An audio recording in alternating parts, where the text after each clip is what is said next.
আগে রবিবার মানেই ছিল একটা ছুটির দিন, মজা করো, খেলো-ধুলো, ঘুরে বেড়াও, কত কিছু। আর এখন রবিবার মানেই থাকে আমার চরম ব্যস্ততা। তো যবে দিয়ে দ্য কেক গ্যালারির যাত্রা শুরু হয়েছে আর একটু গুটি কয়েক মানুষের কাছে আমি পরিচিতি পেয়েছি, তবে থেকে রবিবার একটু চাপই থাকে।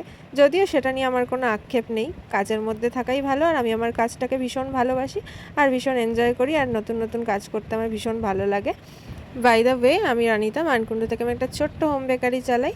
আমার পেজের নাম দ্য কেক গ্যালারি। তোমরা যদি যে কোনো অকেশন পারপাস আমার থেকে কেক অর্ডার করতে চাও, তাহলে স্ক্রিনে দেওয়া নাম্বারে আমার সাথে কন্ট্যাক্ট করে নিও। যে কেকটা আমি ফার্স্টে রেডি করলাম, এটা ছিল আমার 14 জুন। সেদিনও একটা সানডে ছিল, সেদিনও আমার ভীষণ চাপ ছিল। তো ওই দিন আমি ওই কেকটা বানিয়েছিলাম। ওটা ছিল 1.5 পাউন্ডের বাটারস্কচ ফ্লেভারে। তো ফুলগুলো ছিল আমার আর্টিফিশিয়াল পিউনি দিয়ে আমি ডেকোরেশন করেছিলাম 2 টায়ারের মধ্যে।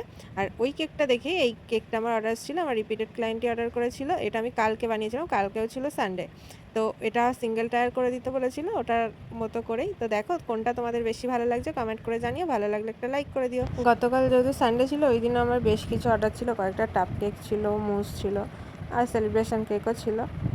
আর হ্যাঁ, তোমাদের তো বলাই হয়নি, এটা ছিল 2 পাউন্ডের একটা ভ্যানিলা ফ্লেভারের কেক। আজকের ভিডিওটা এইটুকুই। চলো আসি, দেখা হবে নেক্সট কোনো ভিডিওতে।